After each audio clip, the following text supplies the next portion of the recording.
दोस्तों नमस्कार, स्वागत है एक बार फिर से आपके अपने YouTube चैनल टारगेट जॉब में। जीआईसी प्रवक्ता के विषय में बहुत ही महत्वपूर्ण जानकारी देने वाले हैं। अगर आप जीआईसी प्रवक्ता का फॉर्म भर रहे हैं तो आपके लिए बहुत महत्वपूर्ण जानकारी है। आप अगर फॉर्म भर रहे हैं उससे पहले ये वीडियो जरूर देख लीजिएगा।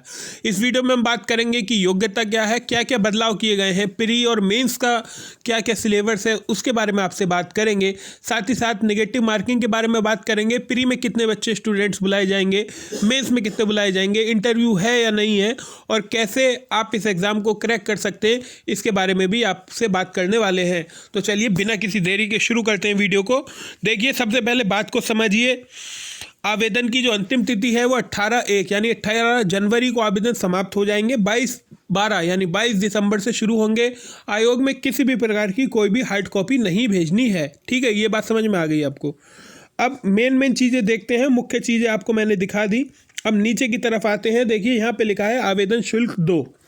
सीधे सीधे समझिए, 125 रुपये जनरल ओबीसी और 65 रुपये SC ST, और ये देख लीजिए दिव्यांग। ऊपर देखिए, सबसे आइए और ऊपर देख लीजिए, लिखा है दिव्यांग व भूतपूर्व सैनिक, इनके लिए 25 रुपये है। बहुत अच्छी बात है। जो भी दिव्यांग हैं या आर्म फोर्स के आदमी हैं उनके लिए आयोग ने कम पैसे लगाए हैं।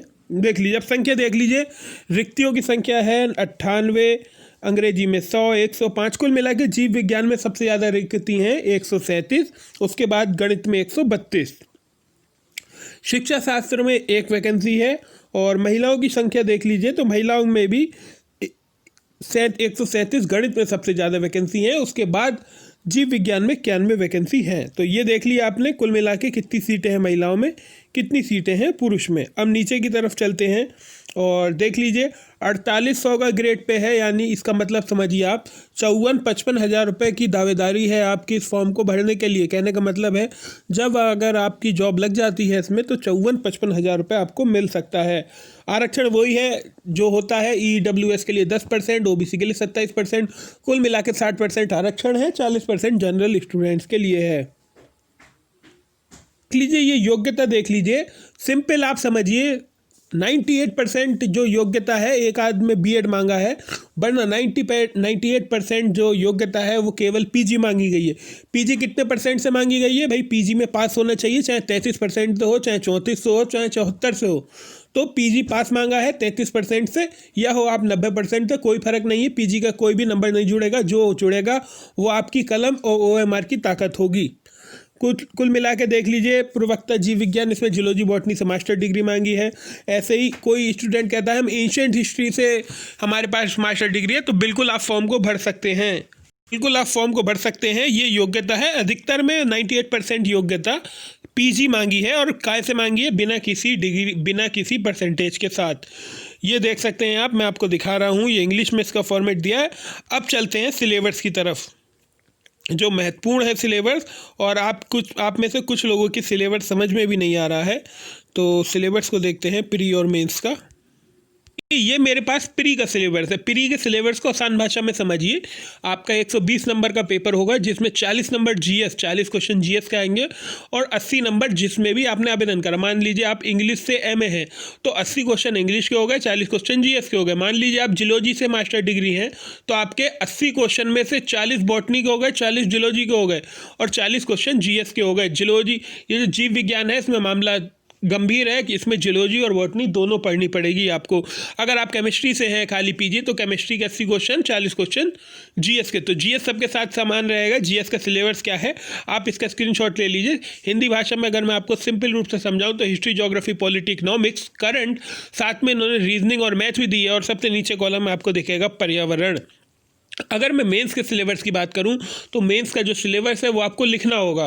कहने का मतलब है, आपको 100 नंबर का हिंदी का पेपर होगा जो 2 घंटे का होगा, दूसरा पेपर 3 घंटे का होगा जो 300 नंबर का होगा। हिंदी वाला पेपर सबको कॉमन देना है, एक साथ देना है, जैसे GS दे रहे थे।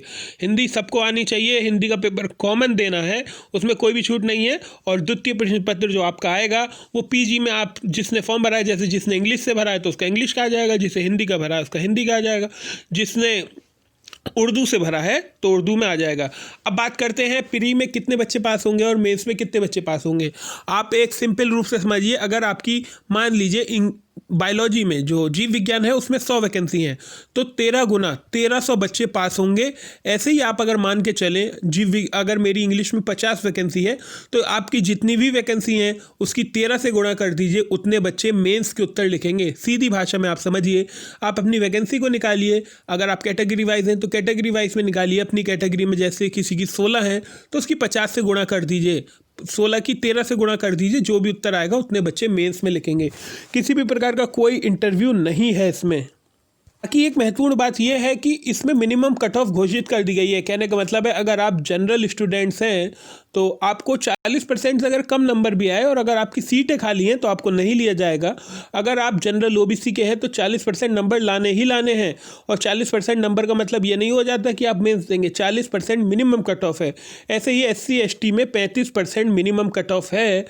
इस फॉर्म को कहने का मतलब है मेंस में भागीदारी के लिए। अगर आपकी सीटें भी खाली रह जाती हैं और आपके जनरल कैटेगरी में 39% मार्क्स हैं तो आपको नहीं लिया जाएगा। देख लीजिए, ये साफ साफ लिखा है 40% आप देख सकते हैं। और 0.33 का नेगेटिव मार्किंग ये आप देख लीजिए, मैं आपको दिखा रहा हूँ। कई स्टूडेंट्स के मन में भ्रम है कि 0.33 की नेगेटिव मार्किंग नहीं है, तो ये मैंने आपको दिखा दिया पूरा। मुझे उम्मीद है आप समझ में आ गया होगा आपको। आयोग से कोई भी छेड़छाड़ मत करिएगा।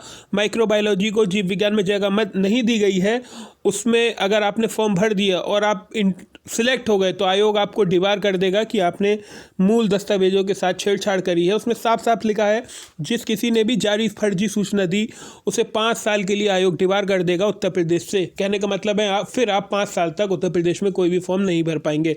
तो ये थी आज की वीडियो। उम्मीद है वीडियो आपको अच्छी लगी होगी, और भी हम ऐसे ही नॉलेजेबल वीडियो लाते रहेंगे। मिलते हैं आपसे अगली अपडेट में जल्द। जय हिंद, वंदे मातरम।